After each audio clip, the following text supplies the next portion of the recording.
Angela Arsenault était une jeune adolescente américaine de 17 ans. En 1984, elle a soudainement disparu alors qu'elle était en pleine virée shopping avec son petit ami ainsi qu'avec un ami. Des années plus tard, Angela est toujours portée disparue, mais de nouvelles pistes glaçantes ont fait surface. Pour tout savoir sur la triste et mystérieuse histoire d'Angela Arsenault, lançons-nous maintenant dans la vidéo.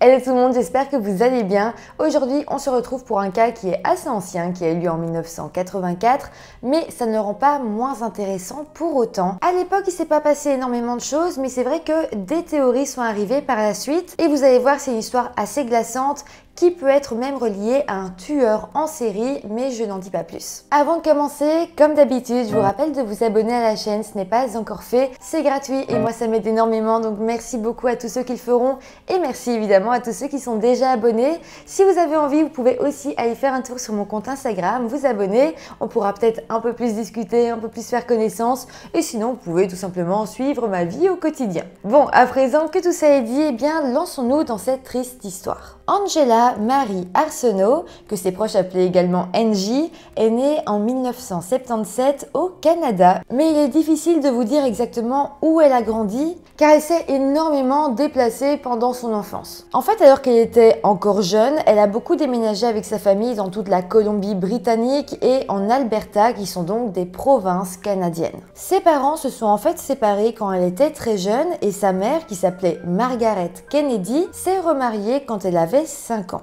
Son beau-père, lui, travaillait dans la construction et je pense que c'est d'ailleurs l'une des raisons pour laquelle la famille déménageait autant. Je pense que le beau-père allait tout simplement là où il y avait du travail et évidemment sa famille le suivait. Pour ce qui est de Margaret, donc la mère, je ne sais pas vraiment dans quoi elle travaillait, mais je sais qu'au moment des faits, donc en 1984, elle s'était lancée dans la politique parce que j'ai pu voir qu'elle était chef du parti politique de sa ville. En soi, j'ai pas trouvé énormément d'informations sur la famille en elle-même, mais de ce que j'ai pu voir, des articles de journaux que j'ai pu trouver, ça avait l'air d'être une famille totalement normale et Angela a eu l'air de vivre dans un cadre assez sain. Bon, mis à part ça, lorsqu'Angela a commencé à rentrer dans sa phase d'adolescence, elle habitait alors dans la ville de Trail en Colombie-Britannique. Là-bas, elle a alors rentré au lycée et disons que c'est à partir de là que sa vie va se compliquer. En fait, selon Margaret, la mère d'Angela, c'est à ce moment-là que sa fille va commencer à avoir de mauvaises fréquentations. Ses nouveaux amis l'ont poussée à explorer plusieurs drogues illicites et avec ça, eh bien, elle a commencé à un petit peu décrocher à l'école. Elle a eu de plus en plus de mauvaises notes et clairement, elle passait plus que son temps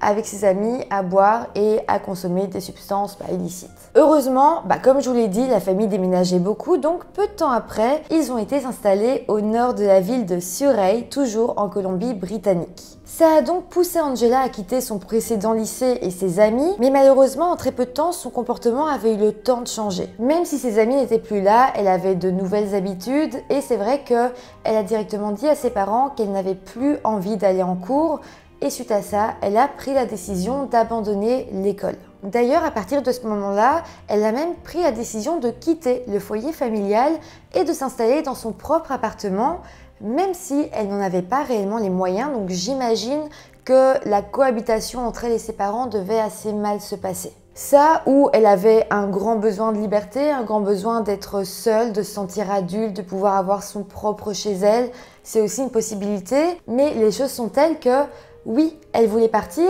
mais elle n'avait pas du tout d'argent, elle n'avait pas de travail, donc c'était assez difficile pour elle de s'en sortir. En tout cas, elle s'est quand même trouvé un appartement et elle s'est installée dans la ville de Burnaby, à plus ou moins 25 minutes en voiture de chez ses parents. Mais voilà, malheureusement, comme je vous l'ai dit, une fois seule, elle était seule à payer ses factures, il n'y avait personne pour l'aider et elle n'avait pas le choix de trouver de l'argent quelque part. C'est donc là qu'elle a décidé de se tourner vers le travail du sexe. Elle a alors commencé à fréquenter les rues assez malfamées de la ville de Vancouver, ville qui se situait à une vingtaine de minutes en voiture de chez elle. Là-bas, elle cherchait alors des clients et c'est comme ça qu'elle arrivait à ramener un petit peu d'argent pour payer ses factures. Mais bon, heureusement, elle n'a finalement pas fait ça pendant une longue période car elle va rencontrer un jeune homme qui s'appelle Edward Bethel et qui va devenir son petit ami.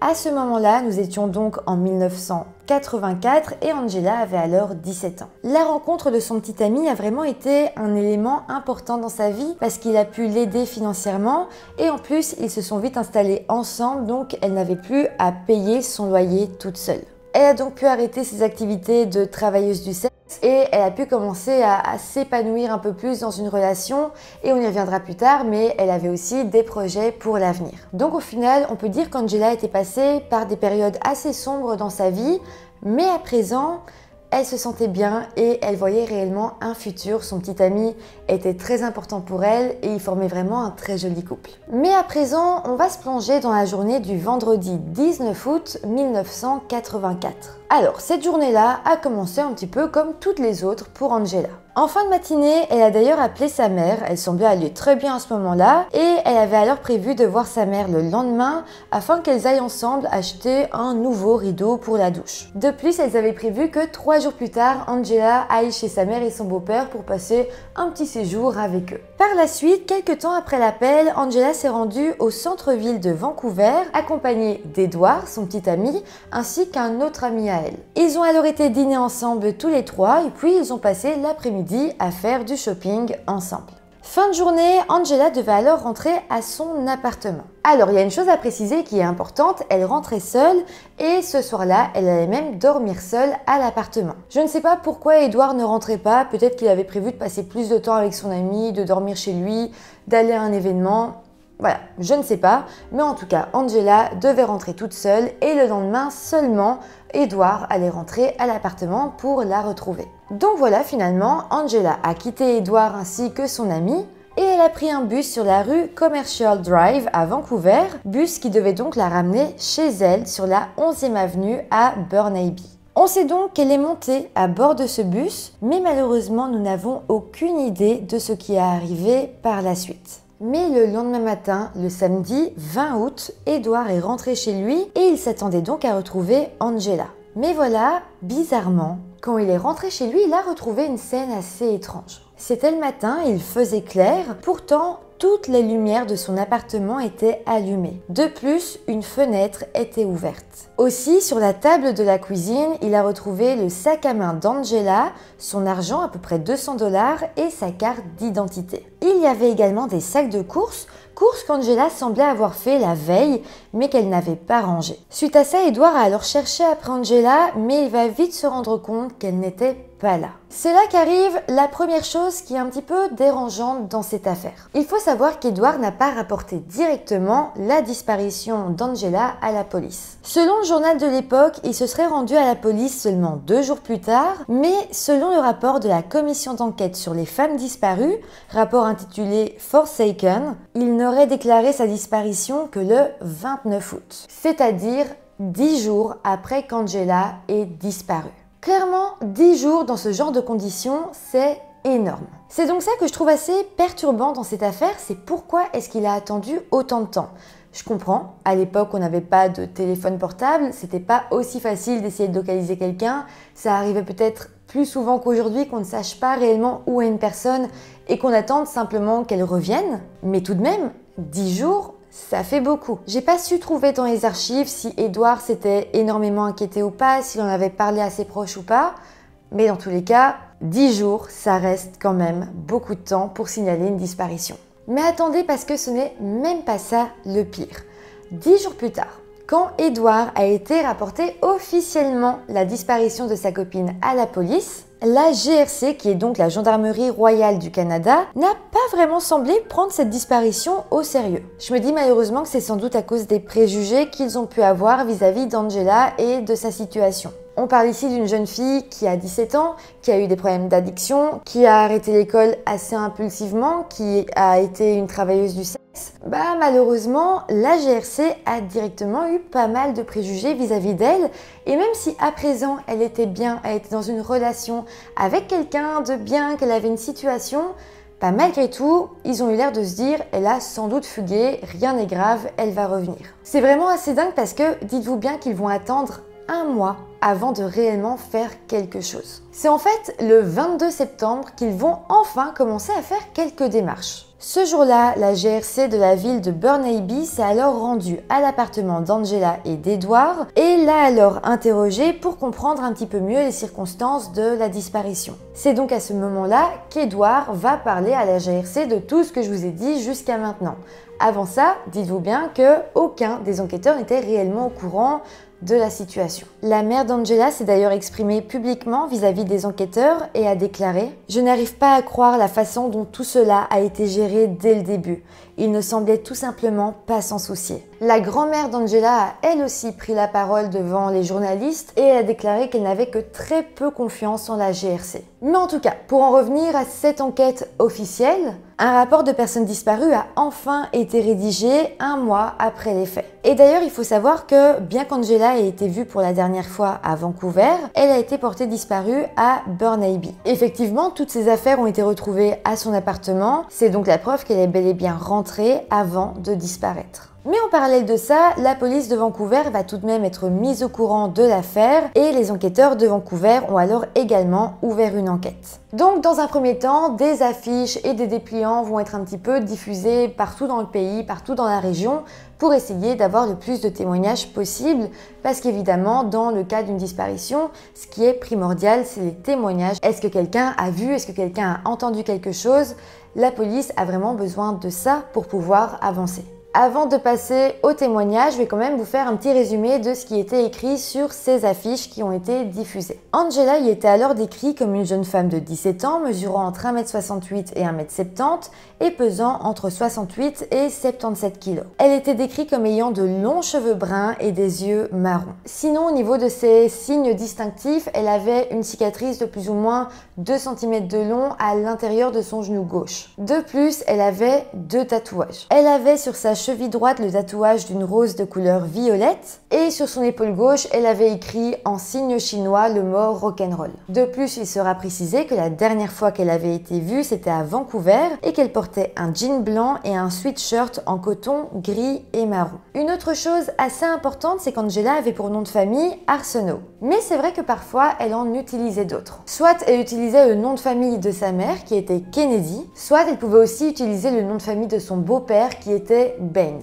Ça reste selon moi important de le préciser parce que si elle faisait une réservation d'hôtel ou de quoi que ce soit d'autre, elle devrait s'identifier et c'est possible qu'elle utilise un autre nom de famille. Mais en tout cas, pour en revenir à cette enquête, la GRC continuait de croire qu'il était tout à fait possible qu'Angela ait simplement décidé de partir pour changer de vie. Mais c'est vrai que ça reste compliqué à croire parce que Angela semblait quand même heureuse à présent. Elle avait son petit ami qui l'avait tout de même aidé à sortir du travail du dans les rues de Vancouver. Et puis à présent, elle avait une vie à peu près convenable et en plus de ça, elle s'entendait assez bien avec le reste de sa famille. D'ailleurs, rappelez-vous, mais elle avait même prévu d'aller chez sa mère et son beau-père 3 jours après la date de sa disparition. Et puis aussi, 2 semaines après sa disparition, son chèque d'aide sociale est arrivé par la poste à son appartement. Mais bon, Angela ne l'a jamais récupéré. On se dit que si elle avait disparu volontairement, elle aurait peut-être essayé de le récupérer, mais ce ne fut pas le cas. D'ailleurs, on avait également retrouvé 200 $ en liquide dans son sac à main. Donc si clairement elle avait voulu partir se reconstruire une nouvelle vie ailleurs, elle les aurait pris ces 200 $, elle les aurait pas laissés sur la table de sa cuisine. Donc voilà clairement le fait que tout allait mieux dans sa vie et qu'elle ait laissé tout cet argent derrière elle,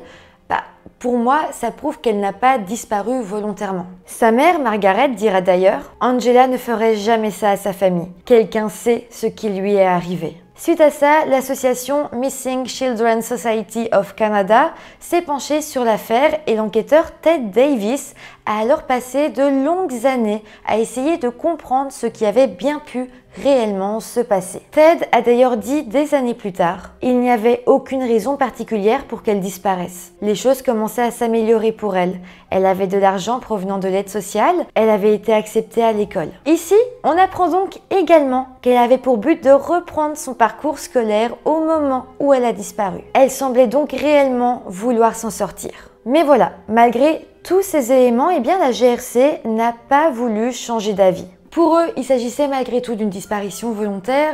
Ils avaient déjà leur idée de fait. Pour eux, Angela, c'était une jeune adolescente fugueuse et pour eux, c'était le cas. Heureusement, ils n'ont jamais classé l'affaire comme étant une fugue. C'est toujours resté une disparition inquiétante.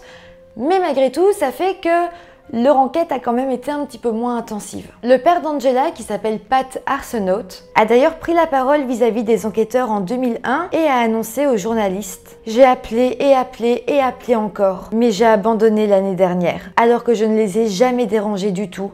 On se fait tourner en bourrique. » Au final, même si la GRC a quand même placardé des affiches avec le visage d'Angela dans tout le pays, eh bien, ils ont reçu que 2 témoignages. Le premier témoignage venait d'un des amis d'Angela qui a été voir la police pour dire qu'il pensait l'avoir vue quelque part, mais au final, ça n'a jamais été vérifié et on ne pense pas réellement qu'il a vu Angela. Peut-être que c'était quelqu'un qui lui ressemblait, mais c'est la seule personne qui a pensé l'avoir vue et son témoignage était quand même assez flou, même lui au final n'était plus très sûr de ce qu'il avait vu. Le second témoignage venait d'un médium qui avait été voir les autorités pour essayer de leur fournir sa propre théorie, mais encore une fois, rien n'était vraiment vérifiable. Donc au final, les enquêteurs n'ont eux pas fait une grande enquête et ils n'ont même pas eu de témoignages importants. Donc il n'y a aucune preuve, aucun indice, aucun détail dans cette affaire. Mais à présent, parlons quand même de la théorie principale pour la famille d'Angela. En fait, la mère d'Angela va expliquer qu'avant sa disparition, sa fille était harcelée par un homme qui était en fait son ancien proxénète. Son proxénète avait en fait comme but de la récupérer pour qu'elle continue à travailler pour lui dans les rues de Vancouver, mais évidemment, Angela ne voulait pas. Mais clairement, il ne semblait pas vouloir lâcher l'affaire et il avait même essayé à plusieurs reprises de la forcer à se prostituer. La famille d'Angela a alors fini par engager un détective privé, mais bon, lui non plus n'a pas réellement trouvé d'indices ou quoi que ce soit confirmant cette théorie ou n'importe laquelle d'ailleurs. Mais d'un autre côté, je me dis aussi que le fait qu'elle ait disparu sans laisser de traces, qu'elle se soit comme volatilisée sans laisser le moindre indice derrière elle, pourrait laisser penser qu'elle a effectivement été enlevée par des professionnels du crime. Personnellement, je me dis que si elle a été victime de son proxénète et ou d'un groupe qui font de la traite d'êtres humains, c'est sûrement des gens qui sont habitués à enlever des gens et qui s'en seraient pris à elle tout en sachant comment ne laisser aucune trace derrière eux. Bon, ça c'était une première théorie, mais à présent on va se plonger dans une seconde théorie qui fait encore plus froid dans le dos. Il faut savoir qu'entre la fin des années 70 et le début des années 2000, pas moins de 65 femmes ont disparu dans l'est de Vancouver. La GRC s'était alors lancée à la poursuite d'un potentiel tueur en série et en février 2002, dans le cadre de cette enquête, ils ont perquisitionné une ferme appartenant à un certain Robert William Picton. Alors, je vous épargne les détails de l'enquête, mais en gros, on va découvrir que cette ferme était en réalité le refuge d'un tueur en série qui emmenait alors ses victimes, toutes des femmes, pour ensuite se débarrasser de leur corps en les donnant à manger aux cochons. Robert Picton, le propriétaire, a alors été arrêté et les autorités découvriront qu'entre 1978 et 2002, il avait assassiné des dizaines et des dizaines de travailleuses du sexe travaillant dans les rues les plus malfamées de Vancouver. Il les tuait brutalement et jetait ensuite le reste dans sa ferme porcine. Robert William Picton deviendra alors connu sous le nom du tueur au porc. Alors quand toute cette histoire a été découverte, les autorités ont espéré pouvoir faire un lien entre ce tueur en série et la disparition d'une bonne 50aine de femmes de la région, et parmi ces femmes, il y avait d'ailleurs Angela. Ce qui est assez troublant dans son cas, c'est que la ferme du tueur se situait dans la ville de Port Coquitlam. Cette ville se trouve à 1 heure de route de Vancouver et justement, pile entre la ferme et Vancouver, se trouvait l'appartement où Angela vivait au moment de sa disparition. Alors évidemment, avec tout ça, ça paraît assez probable qu'elle ait pu faire partie de ses victimes. D'ailleurs, grâce à l'avancée des recherches ADN, les autorités ont pu accuser William Picton du meurtre de 6 autres femmes qui avaient justement été portées disparues à peu près au même moment qu'Angela. Mais bon, malheureusement ou heureusement, je sais pas trop, mais la police n'a jamais pu l'accuser officiellement du possible meurtre d'Angela, donc au final, cette théorie ne reste qu'une théorie. Mais clairement, ça fait vraiment froid dans le dos de se dire que potentiellement, elle a croisé la route de ce tueur et a fini comme nourriture pour ses cochons. Quoi qu'il en soit, la mère d'Angela a par la suite énoncé que selon elle, elle ne retrouverait jamais sa fille vivante. 1 an après la disparition d'Angela, elle a d'ailleurs dit « Je déteste perdre espoir qu'elle soit encore en vie, mais cela fait si longtemps qu'elle nous aurait appelés. » De son côté, Pat, qui était donc le père d'Angela, dira « Je sais qu'elle est morte, mais s'il vous plaît, retrouvez-la pour que nous puissions mettre un terme à tout cela. Elle est dans mon cœur tous les jours, tous les jours. » En tout cas, voilà comment se termine cette triste affaire. J'espère vraiment qu'un jour, on saura ce qui est arrivé à Angela. C'était il y a vraiment plusieurs dizaines d'années. Mais on ne sait jamais, il y a quand même pas mal d'affaires qui se résolvent parfois 20 ans plus tard. Surtout que maintenant, il y a l'ADN, donc il y a toujours moyen de peut-être trouver quelque chose quelque part. En tout cas, j'espère que cette vidéo vous aura intéressé. N'hésitez pas à me dire en commentaire tout ce que vous avez pensé de tout ça. C'est vrai qu'on n'a pas beaucoup parlé de la piste du petit ami d'Angela. Oui, c'était étrange le fait qu'il ait pris beaucoup de temps avant de signaler sa disparition, mais comme je l'ai dit, on était quand même à une autre époque, donc est-ce que c'est ça qui a joué? Est-ce que c'est le fait que, dans tous les cas, à cette époque, on n'avait pas de téléphone, on ne savait pas tout le temps où était l'autre? Peut-être. Ou alors peut-être que c'est parce qu'il y a quelque chose à se reprocher là-dedans. Je ne sais pas, mais je ne pense pas qu'il a été pris comme suspect dans cette enquête. En tout cas, dites-moi en commentaire, comme je l'ai dit, toutes vos théories, ça m'intéresse toujours de vous lire tout en restant bienveillant. Et sinon, n'hésitez pas à mettre des petits pouces en l'air, ça fait toujours plaisir, à vous abonner à la chaîne. Et moi, je vous dis à très bientôt pour une toute nouvelle vidéo. Bye!